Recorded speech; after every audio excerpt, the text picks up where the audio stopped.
말씀은 누가복음 7장 말씀을 통해서 자식을 잃어버린 한 여인의 사건을 주목하시고 치유를 주심을 통해서 모든 걸 다시 회복을 시킨 주님의 사건을 보시면서 오늘 말씀의 제목은 은혜의 발견, 이런 제목을 갖고 하나님 말씀을 함께 나눌 것입니다. 우리의 말씀의 제목을 한번 가슴에 새기는 마음으로 따라 읽겠습니다. 은혜의 발견. 자, 어떤 은혜가 본문 속에 감춰 있는지 오늘 말씀을 통하여 함께 발견하기를 바라겠습니다. 말씀을 증언합니다. 여러분들, 하루를 살면서 또는 하루의 모든 삶을 지내면서 다른 사람에게 들어서는 안 될 말이 있다면 이 가운데 이 말도 그러할 것입니다.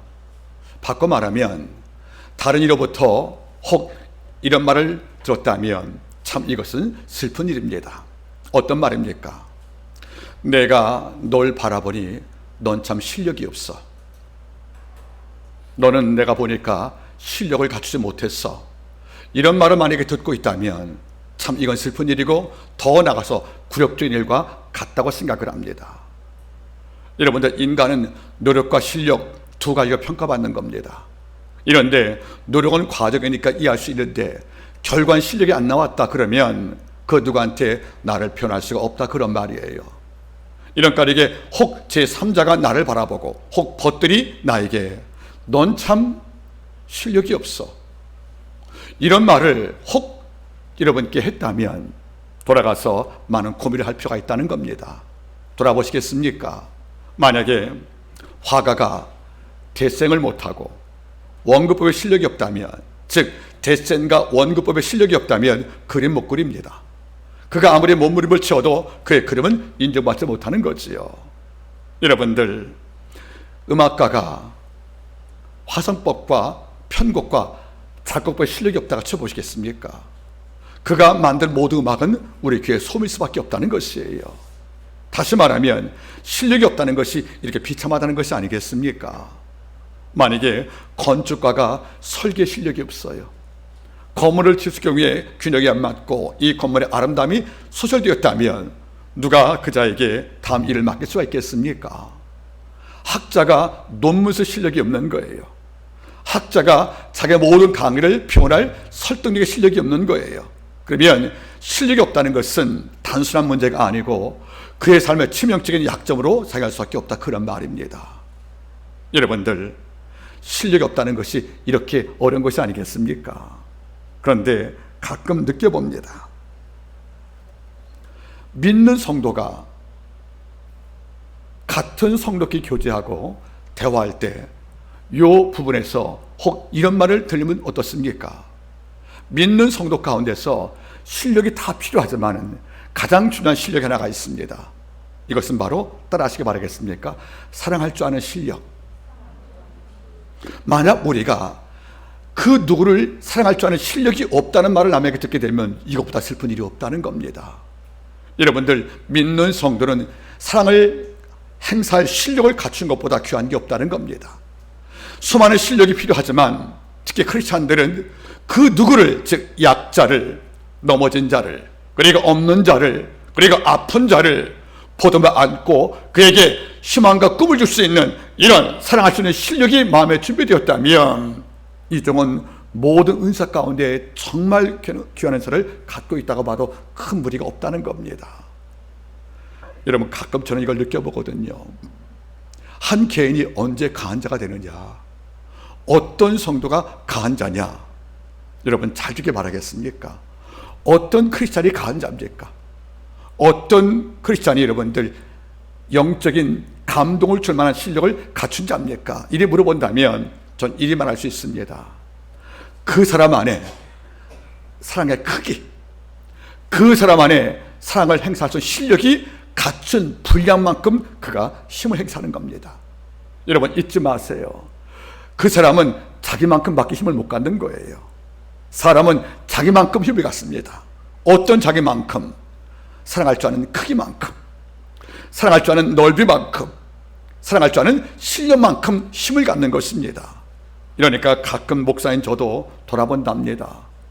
설교를 잘하기 때문에 사랑을 받는다, 별로 없는 것 같습니다. 인물이 좋고 또 달변과 능숙한 언변 때문에 많은 자에게 놀람을 주었다, 이걸로 상을 받는다, 힘을 얻는다, 이런 말씀 모르겠지만 전 다르게 생각을 합니다.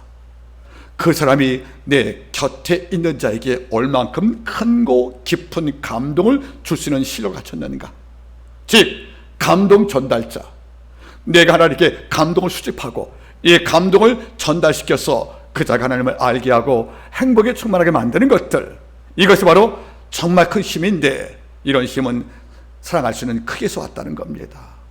이러니까 한 개인의 영성과 영역의 척도는 그 안에 누굴 사랑할 만한 실력이 얼마나 큰 분량으로 장착됐는가, 이걸 볼 수 있다고 저는 감히 말할 수 있다고 생각을 합니다.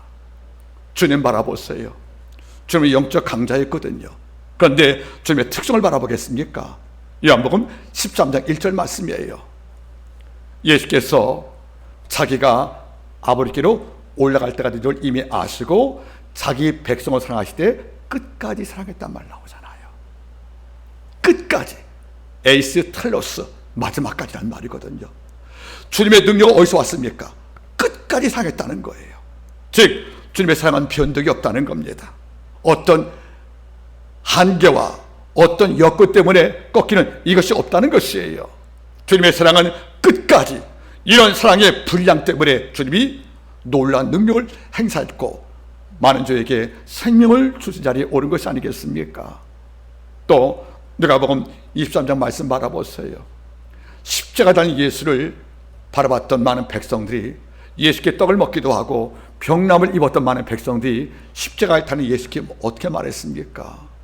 당신이 십자가에 내려와서 내 자신을 구원하면 믿겠다는 말로 주님을 조롱을 한 거예요. 참 너무도 마음이 아픕니다. 주님을 통해 떡을 먹은 자의 입에서 나오는 말이에요. 당신이 스스로 구원시켜보라고, 우리 구원시킬 생각하지 말고 당신부터 십자가에서 구원시켜야 당신이 스스로 말한 하나님의 아들 것이 증명 안 되겠냐고 온갖 주님께 조롱을 퍼붓습니다. 우리 같으면 강대강으로 반발하지 않겠습니까? 참 나쁜 사람들하고 우리가 여러분들 악담을 했을 거란 말이에요. 근데 성경은 이렇게 말하는 겁니다. 아버지여, 저의 죄를 저에게 돌리지 마옵소서. 저는 지금 자기 하는 일이 얼마나 큰 죄인지 모르고 삽니다 하고 하나님께 용서를 구했다는 거예요. 이게 사랑의 크기라는 겁니다. 우리가 사랑의 크기가 내 속에 준비되면 하나님은 그를 통하여 많은 일을 하십니다. 더 나가서 감동이 필요한 자를 우리에게 붙여줄 것이고, 치유가 필요한 자를 붙여줄 것이고, 그리고 회개와 참회가 필요한 종을 내게 붙여주어서 내 안에 장착된 그 사랑의 크기로 그를 감화시켜서 하나님 백성 만들러 아버지가 우리 인도하지 않겠습니까? 이것이 바로 사랑입니다. 이것이 바로 실력입니다. 그런데 한 걸음 더 나가볼까요? 우리가 갖고 있는 사랑은 반드시 표현됩니다. 어떻게? 선행, 구제, 용서 같은 은혜로 표현되는 거예요. 다시 말하면 내 속의 사랑이 표현되면 이것이 바로 뭡니까? 은혜를 주었다가 말하는 겁니다. 어려운 사람이 있습니다. 아파하는 거예요. 위로 한 조각이 필요하단 말이에요. 많은 사람들은 내일 급하고 바빠서 그를 돌볼 겨를도 없단 말이죠. 내 삶을 보고 오니까 누구의 불행을 쳐다볼 시간도 없는 거예요. 이런데 이걸 불구하고 나가서 그를 끌어안고 보듬어줍니다. 그리고 묻는 거죠. 요즘 어때? 기도가 필요하니? 내가 시간 내볼게. 이 한마디 말로 그자에게 소망을 주면 그는 이렇게 말하는 거죠. 내가 널 통하여 은혜 받았다고요. 이러니까 사랑과 은혜는 결코 다른 얼굴이 아니라는 거예요. 사랑이 움트면 이것은 선의와 행동으로 표현되는 은혜의 모습이 되어서 모든 자에게 행복을 줄 도구로 여러분이 이을 수밖에 없다는 것이 아니겠습니까? 바로 이겁니다.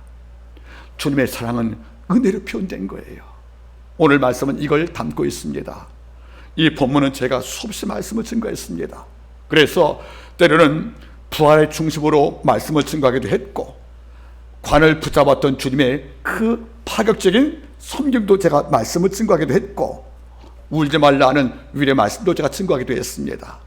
오늘은 본문의 말씀에서 저는 은혜라는 관점을 통하여 오늘 말씀을 함께 나누기를 원합니다. 제목은 바로 은혜의 발견, 이런 제목이 될 것입니다.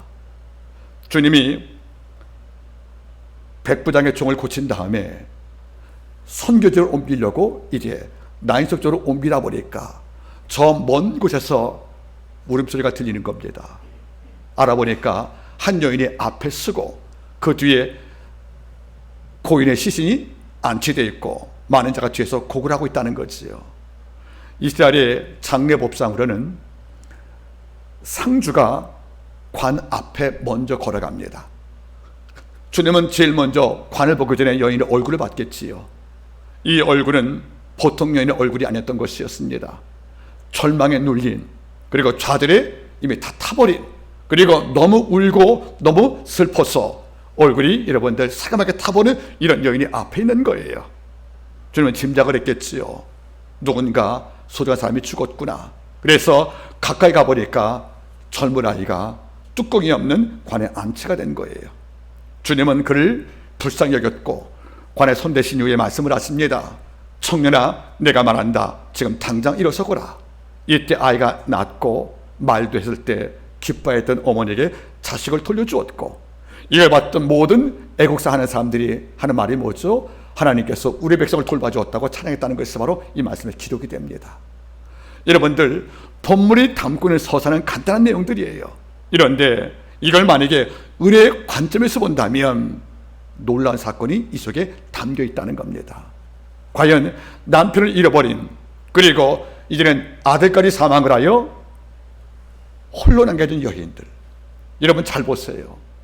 지금 여인은 나의 보호자 남편이 이미 사망을 했어요. 그리고 내 미래 꿈인 아들까지 내 곁을 떠났습니다. 다시 말하면 여인의 모습을 증명할 때 한 단어가 떠올라요. 이 여자가 홀로 남았구나.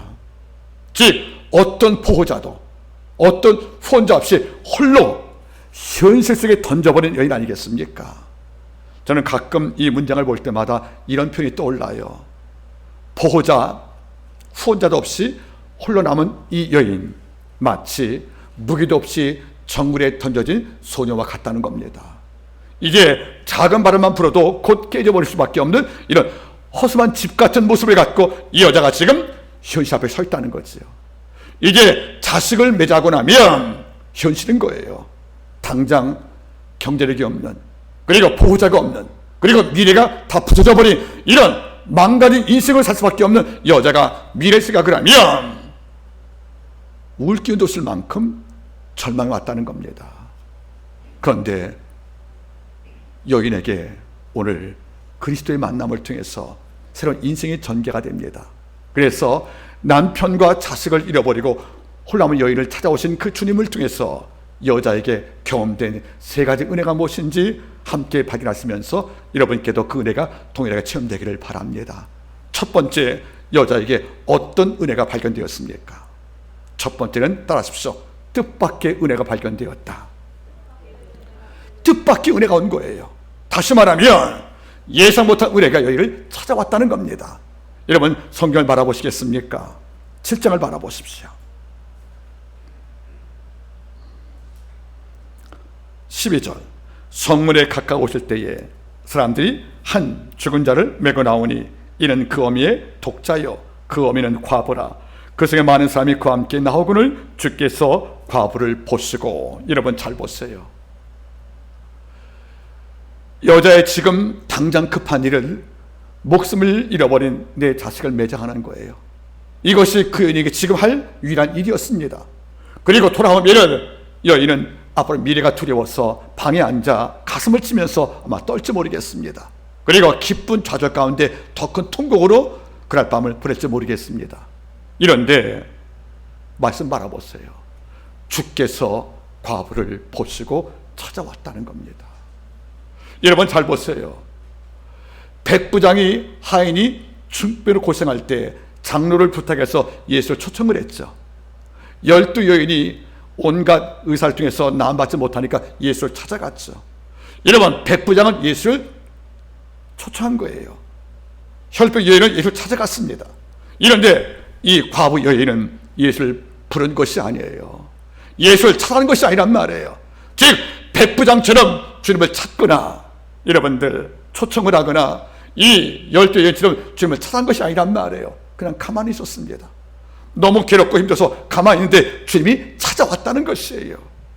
부활의 주님이 여인의 불행 속을 찾아왔고, 그리고 생명의 주님이 절망에 있는 슬픈 여인의 곁을 찾아왔다는 것이 뭡니까? 여자 볼 때는 예측 못한 은혜라 그런 말이거든요. 여러분들, 진짜 은혜가 뭔지 아십니까? 은혜가 뭔지 모르는 나에게, 은혜를 하지도 못한 나에게, 그리고 은혜를 구워보지도 없는 나에게 아버지가 날 찾아왔다는 겁니다. 여러분 어떻습니까? 여인이 매장 직전에 사망한 아들의 관을 붙잡고 하나님이여 이 아이를 살려주옵소서 기도해서 예수가 왔다고 치면 이것은 기도응답으로 끝날 문제예요. 이런데 오늘 말씀 바라보세요. 이 여인이 주를 부른 적이 없잖아요. 주를 찾아간 적이 없잖아요.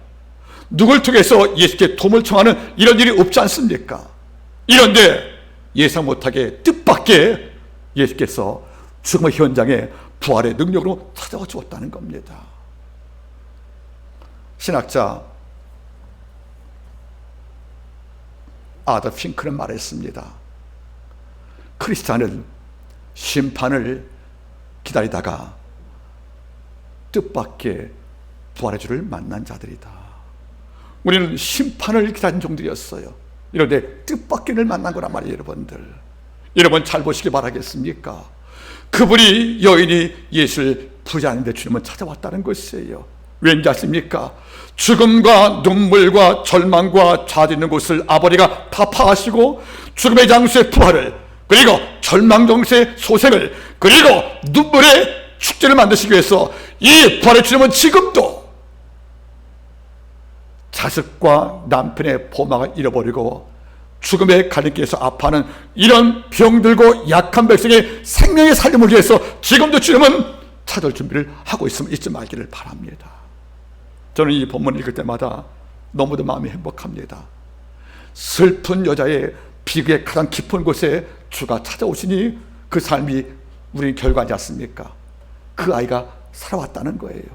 이 아이가 다시 사막에서 깨어나 어머니 품에 안길 경우에 이 여인은 잃어버린 미래를 찾았고요, 눈물이 멈췄고, 그리고 통곡도 끊겼고, 이제는 춤을 출만 입에 남은 것이 아니겠습니까? 뜻밖의 은혜가 진짜 복이라는 겁니다. 가끔 이걸 느껴보거든요. 하나님께서 무슨 이유로 나를 택했을까? 우리의 도덕성이, 우리의 지적 능력이, 우리의 양심의 순도가 지금 예수를 모르고 사는 백성보다 탁월해서 더 깊고 높은 격절진이어서 우리가 선택을 입었을까? 아니거든요. 바울은 말했습니다. 고린도 교회에게 너희를 스스로 바라봐라. 너희 가운데 문벌이 있더냐, 학벌이 있더냐, 귀족이 있더냐. 아버지께서 하는 말이 뭐죠? 이런 너를 택하신 것은 너희로 자라지 못하게 하려고 택했단 말 하는 것이 아니겠습니까? 여러분 잘 보세요. 우리가 주님께 뜻밖의 은혜를 입은 거예요. 우리는 성경을 몰랐어요. 우리는 지옥을 몰랐어요. 우리는 천국을 몰랐어요. 우리가 더 나아가서 심판도 몰랐어요. 이런데 어느 순간 성령의 내적 감동과 이끄심을 통해서 예수를 만나고 교회 와서 성경을 읽고 말씀을 듣다 보니까 천국이 있다는 거예요. 지옥이 있다는 거예요. 내가 죄인이라는 것을 알게 되었다는 거죠. 우리가 죄인임을 알고 있으면 믿은 게 아니었거든요. 믿고 나니까 이것을 성령 알게 주었고 이거 신한 것이 아니겠습니까? 저는 가끔 말합니다. 사도 바울은 원래 자기가 과거를 고백할 때 뭐래요? 자기는 폭행자라고 했어요. 누굴 폭행했습니까? 예수를 믿고 따르는 교회를 핍박을 했거든요. 오리겠으면 담에서 예수를 만날 경우에 부활한 예수께서 바울에게 뭐라 했습니까? 나는 내가 핍박하는 나는 예수라고요. 그러니까 교회 핍박이 예수의 핍박과 같다는 말인 동시에 바울의 삶을 주는 한마디 말한 겁니다. 넌 날 핍박하고 살아왔구나. 이거면 당신을 핍박한 바울을 주님은 어떻게 되는 것이 맞습니까? 같이 보복을 해야죠. 같이 어벤져스 보복을 해야죠, 여러분들. 이런데 그를 못 될까, 여러분들? 이방의 백성을 인도할 그리스도에 오셔서 그에게 회심을 줬고 인류의 가장 위대한 종으로 안 삼았습니까? 그러면 예수와 귀를 핍박했던 바울이 부활한 주를 만났습니다. 이 바울이 예수를 구했습니까? 예수를 만나기 위해 기도했습니까? 예수가 진리이기 때문에 그를 찾기 위해 간 게 아니지 않습니까? 오히려 예수를 믿는 백성을 핍박하려고 침파하려고 그 길을 갔다는 거예요. 이런 자를 예수가 만나 주었으니 바울이 볼 때 예수가 어떤 자입니까? 뜻밖의 일을 준 자 아니겠습니까? 뜻밖이라는 말이 무슨 말이에요? 자격이 없는, 준비도 안 된, 그리고 하나님을 알고자 애쓴 것도 아닌데 아버지의 압도적 일방적 은총을 통하여 하나님이 나를 택했고 날 잡아줬고 나를 인도해 주었다는 겁니다. 이것만 봐도 우리 감사리가 충분하잖아요. 그래서 바울이 말씀한 거예요. 성령을 통해서 범사에 감사라고요. 저는 아침에 잠을 깨면 우리 아이들과 함께 음식을 먹고 또 출근하고 학교에 갈 때마다 꼭 하는 말이 있답니다. 먼저 감사하고 먼저 고마워해라. 먼저 감사해라. 아주 우리 아이가 그 말을 다 이해는 못해요. 그런데 어떤 조건이 아닌 먼저 감사하고 하루를 나가니까 감사 일들이 내 삶 속에서 증명되더라고요, 여러분들. 그리고 하루 동안에 곳곳에 아버지가 예배 드시고 내게 맡겨둔 뜻밖의 은혜가 여러분들 곳곳에 포착되어 있더라고요, 여러분들. 이걸 발견할 때 너무도 기쁘지 않습니까, 여러분들? 이란계 상을 보면 이방 군대에게 어려움을 당했던 북이스라엘이 초토화되었고 북쪽의 왕은 숨어서 궁궐리에서 몰래 생명을 부지할 때 성 밖에서 양식을 먹지 못했고 굶주렸던 문득병자가 등장하잖아요. 그들이 너무도 힘드니까 굶어 죽거나 적군의 군사에 가서 양식 얻어먹거나 별 차이 없다고 그래서 그들이 이스라엘을 침공한 군대를 찾아가지 않습니까? 가보니까 아무도 없는 거예요. 가보니까 떡이 있는 거예요. 이걸 다 먹고 난 뒤에 그들이 하는 말이 뭐죠? 우리가 이 좋은 소식을 우리만 알 수 없다고 그래가지고 이스라엘 백성들 알릴 때 그들이 안 믿잖아요. 저는 여기서 뭘 느끼냐면 궁 안에 있어서 양식을 공급받는 사람도 아닌 성 밖에 버림받은 문득병자들이 죽음을 앞두고 났을 경우에 아버지가 이스라엘 쳤던 이 군대를 추방시키고 아버지가 군자물을 남겨주었고 양식을 남겨줘서 이걸 먹고 목숨을 보존치 않겠습니까? 전 볼 때마다 그래요. 이 문득병자만큼 하나님이 베푸신 뜻밖의 은혜를 절감한 자 있겠나 그런 말이에요. 여러분 잊지 마세요. 우리의 삶 속에 지금도 하나님께서는 내 삶 곳곳에 필요할 때마다 때를 따라 돕는 은혜를 위해서 주님이 내가 전혀 예상 못한 뜻밖의 은혜가 예비되어 있다는 겁니다. 이것을 여러분이 발견하시기를 바랍니다. 두 번째 오늘 본문은 우리한테 어떤 은혜를 발견키를 요구하십니까? 두 번째 여러분들 따라하시 바라겠습니까? 차별 없는 은혜. 여러분 차별 없는 은혜를 말하는 거예요. 오늘 성경을 바라보세요. 여자 신분이 뭡니까 여러분들? 12절 바라보니까 어미는 과부라. 13절 주께서 과부를 보시고. 여러분 잘 보세요. 남편이 없다는 것은 경제권에 담당했던 내 보좌가 없다는 거잖아요. 청년 아를 죽었다는 것은 일용할 양식을 얻어서 어머니를 복량할 이런 하루의 양식이 없다는 거 아니겠습니까? 우리는 예측하는 거예요. 이 여자는 한마디로 가난하다. 그리고 약하다. 그리고 힘없다는 거 아니겠습니까? 그런데 가난한 여자, 남편을 잃어버린 약한 여자, 자식을 잃어버린 슬픈 여자, 이런 여자에게 주님은 부활이라는, 그리고 자식을 살려 여자 잃어버린 것을 다 찾게 만들어주시는 이런 복과 은혜를 이런 여자에게도 차별 없이 베풀어 주었다는 겁니다. 여러분 잘 보세요. 주의 사랑은 차별이 없어요. 우리가 가난해도 주의 은혜는 부자와 똑같이 역사합니다. 우리가 때로 배우지 못하여서 성경을 읽지 못할 만큼 우리가 까망이라 할지라도 성경을 모르기 때문에 주의 사랑에 반감되는 것이 아니고 내가 충성을 못했기 때문에 주의 복이 내게 여러분들 감추되는 것이 아니라 이와 별개로 주가 날 향해 주시는 그 사랑과 눈길과 그 빛은 남자와 여자와 가난한 자와 부자와 그리고 믿는 자와 적게 차이도 없이 그 은혜를 차별이 없다는 것을 잊지 말기를 바랍니다. 얼마 전에 우선 글을 좀 읽어봤습니다. 질문이 온 거예요. 부자와 중산층과 서민과 빈곤층이 어떤 차이가 있습니까? 하고 뭘로 구합니까? 물어볼 때 누가 답글을 썼더라고요. 누가 부자냐? 이렇게 썼더라고요, 여러분들. 일을 안 해도 계속 재산이 들어가면 그런 부자. 일을 안 해도 재산이 그대로면 중산층. 일을 해도 재산이 줄으면 서민. 마지막에 일을 해도 재산이 잠깐 수정을 한번 해볼게요, 여러분들. 누가 부자냐 물어보니까 일을 안 해도 재산이 계속 들어가면 부자래요. 그럼 부유층이래요. 우리 교회 몇 명 있습니까? 두 번째, 여러분들, 일을 안 해도 재산이 그대로 합니다. 이게 바로 중산층이래요. 세 번째가 뭔지 아세요, 여러분들? 일을 하지 않으면 재산이 주는 게 서민이래요. 우리네, 여러분들. 근데 마지막에요. 일을 해도 재산 주는 것이 빈곤층이래요. 슬프다, 여러분들. 일을 해도 재산이 준대요. 바로 누굽니까? 이 여인처럼. 왜? 세금이 많았거든요. 헤롯 왕가와 로마의 수탈이 많았거든요.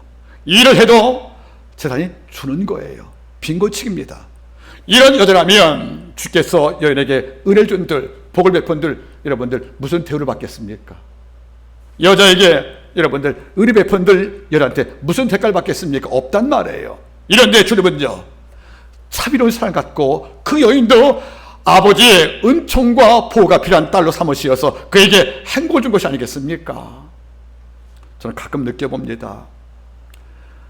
하나님의 사랑을 표현할 때 가장 정확한 영어 단어가 있습니다. 영어로 unfailing love란 말이 있어요. unfailing. 그죠? unfailing. 바울이 표현했죠. 사랑은 떨어지지 아니함 할 때 unfailing love인데, 여러분 unfailing이란 말이 무슨 말인지 우리 알지 않습니까? 변함이 없는, 그죠? 한결같은 말이라는 뜻이에요, 여러분들. 근데 unfailing의 가운데 fail이 들어가죠. fail. 이 말이 원래 실패하단 말이거든요. 그러면 다르게 번역하면 어떤 번역이 됩니까? 원래 번역은 unfailable란 말이 뭐죠? 한결같은 사랑, 변함이 없는 사랑이지만은 또 다르게 보면 하나님의 사랑은 떨어진 거, 실패가 없다는 거예요. 저는 이 말이 너무도 고마워요. 하나님의 사랑은 실패가 없대요. 약한 자에게 주어도 그 사랑은 충분하대요. 여러분, 저는 왜 고마우냐면 딸이 귀신들 이어서 아파했던 수보 여인이 대낮 백지에 주께 달려와서 내 딸 귀신 들렸다고 외쳤잖아요.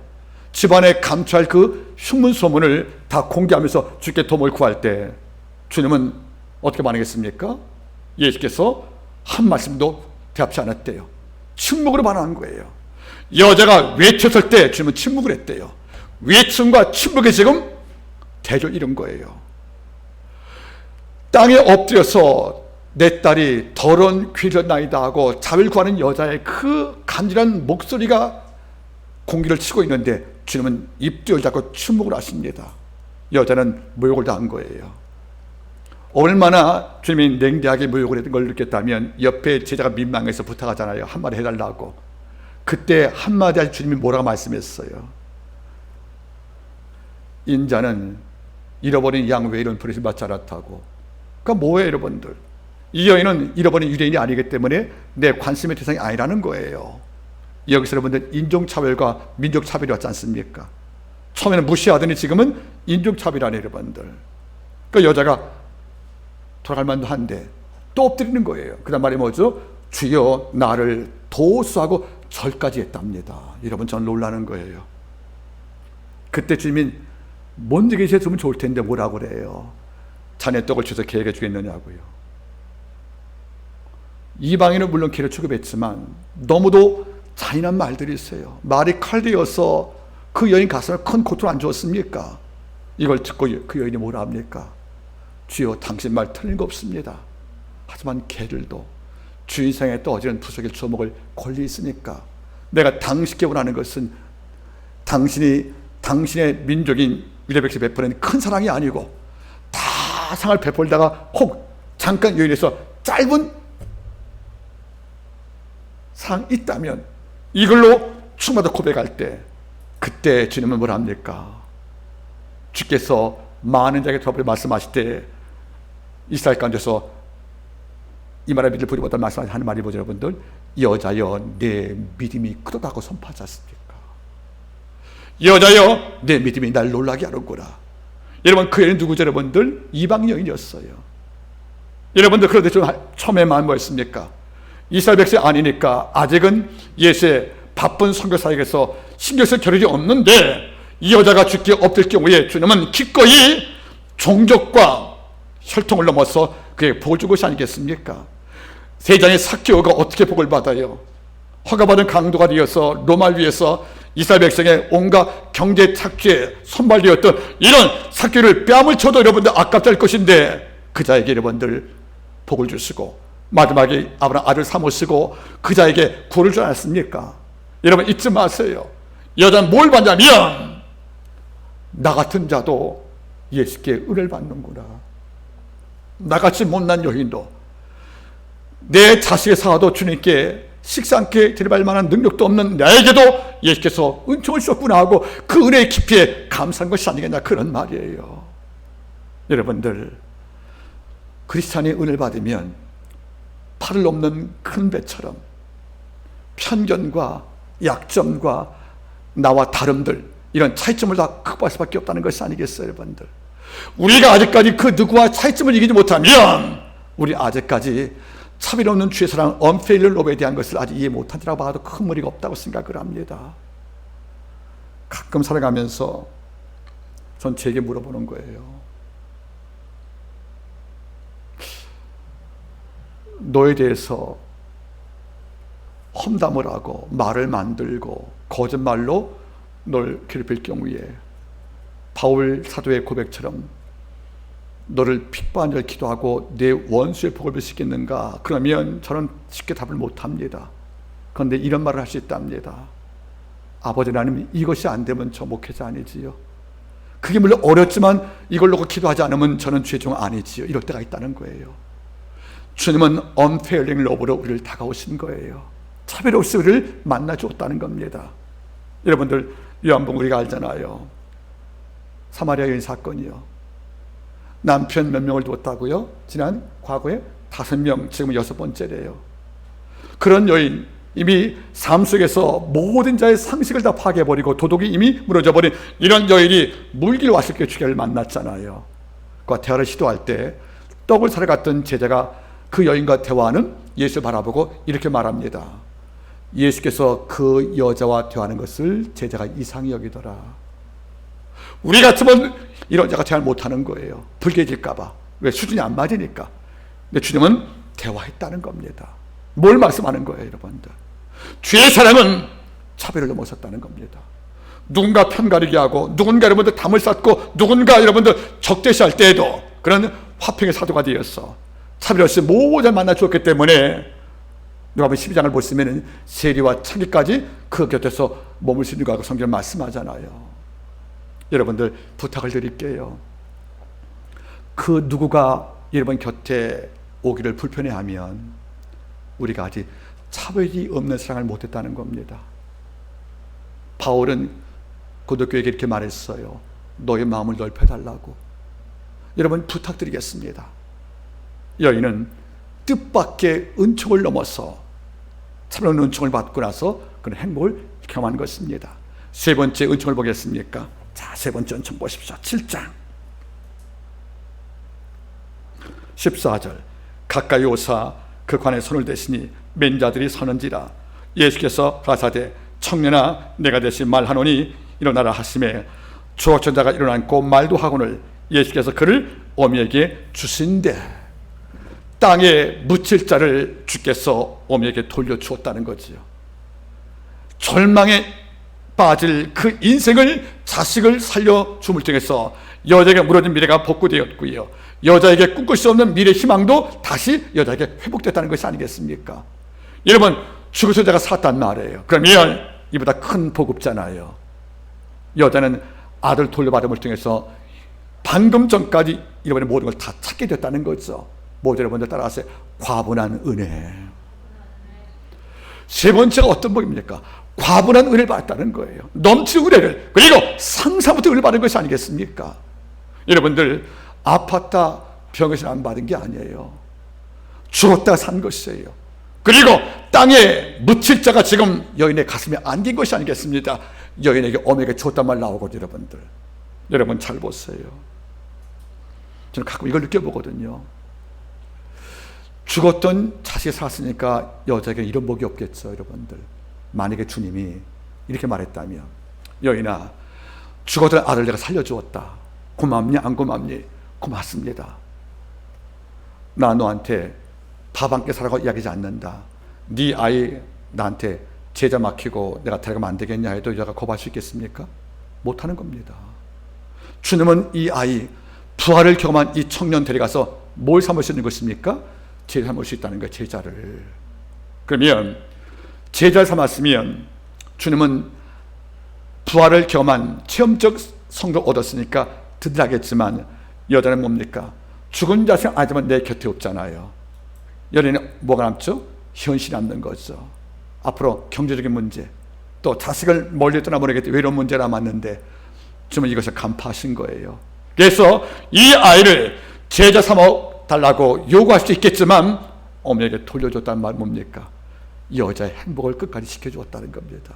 이 자식이 있어서 어머니가 힘을 얻고 기댈 언덕이 되어리고, 이 자식을 통하여 어머니가 위험을 이겨서 미래를 살 수 있음이라 믿었기 때문에 주님은 이 아들을 당신 제대로 억지로 강요하지 않고 여자에게 돌려줌을 통해서 여자의 일생을 회복이 됐고 여자의 일상을 살게 된 것이 아니겠습니까? 이것도 과분한 은혜인 거예요. 살려주어서 과분하고요, 그리고 내 자식을 내 곁에 머물 수 있도록 배려해서 감사하고요, 그리고 이걸 통하여 잃어버린 미래가 회복되어서 내 인생의 희망이 되었던 것도 감사하니 여자 뭡니까? 내 슬픔별에 충된 것이 아니겠습니까? 이게 과분한 은혜인 거예요. 땅은 한 개의 씨씀은 한 개의 곡식이 나지만 주께서 내가 심었던 한 개씩 한 개 오병에 축도하시면 5,000명 30배 60배를 안기를 바로 하나님이라는 것입니다. 이것이 바로 과분한 은혜라는 거예요. 여러분 잊지 마세요. 솔로몬이 나이 20살 때 아버지 다윗과 다르게 정치의 경험 없이 어린 나이에 왕이 되었으니 산적된 이스라엘 모든 문제 처리할 능력이 없잖아요. 그래서 뭘 구했습니까? 먼저 백성 가운데 분쟁 없이 재판 제일구한 것이 아니겠습니까? 성경은 말씀하는 겁니다. 솔로몬이 이것을 구함에 하나님 마음에 합했다. 아버지 볼 때는 그 구한 게 하나님 마음에 딱 맞는 거예요. 너무 기쁜 거죠. 그래서 지혜의 부와 장수도 함께 주었더라. 이게 과분한 은혜입니다. 너희가 먼저 그의 나라와 그의 의를 구하라. 그리하면 이 모든 것, 무엇을 먹을까, 무엇을 마실까, 무엇을 것을 내게 다 준다고 말씀하는 거죠. 아버지는 뭡니까? 과분한 은혜입니다. 여자에게는 자식이 자신의 품에 안길지를 상상을 못한 거예요. 그런데 내 슬픔 속에 뜻밖에서 그분께서 차별 없이 나를 만나주신 이후에 뭘 남겨주었습니까? 내가 평생 감사할 일을 남겨주었다는 거죠. 왜? 내 자식이 내 품에 다시 들어왔다는 겁니다. 여인은 일평생 이 사건을 잊지 못합니다. 그는 말할 거예요. 내가 그분께 그날, 나에서 바로 그날 과분한 은혜를 받았다고. 이 고백이 우리한테 견되기를 바라는 겁니다. 말씀을 제가 맺길 원합니다. 15세기 17세기 네덜란드 화가였던 바로 얀반 에이크라는 사람은 그림을 그린다면 반드시 서명으로 그림 모서리에 독일말로 이렇게 썼답니다. Als ich kann leben, als ich kann leben. 무슨 말입니까? 내가 할 수 있는 한 사랑하며 살리라. 이걸 말해줬다는 거예요. Als ich kann leben. 여러분들 무슨 말이에요? 내가 할 수 있는 한 힘이 닿는 한까지 내 곁에 모든 자에게 사랑했다는 말을 남겨줬다는 거죠. 여러분은 Als ich kann, 내가 할 수 있는 한 그 뒤에 어떤 문장을 읽겠습니까? 내가 할 수 있는 한 아버지 앞에 은혜를 감사할 거라고. 내가 할 수 있는 한 모든 약한 자에게 곁을 이어주는 그를 될 것이라고, 내가 할 수 있는 한 아버지의 뜻밖의 은혜를 누리면서 모든 자에게 하나님을 찬양할 거라고, 이런 고백을 남길 때 우리 삶이 복되지 않겠습니까? 새해를 맞이했습니다. 이제 3주가 지났습니다. 올 한 해 한마음의 모든 성도분들에게 여인이 그날 경험했던 바로 그 은혜, 바로 뜻밖의 은혜, 차별없는 은혜, 그리고 여러분들 과분한 은혜가 매일 공급되어서 여러분의 인생이 은총으로 채워지길 주님으로 함께 축복합니다. 기도하겠습니다.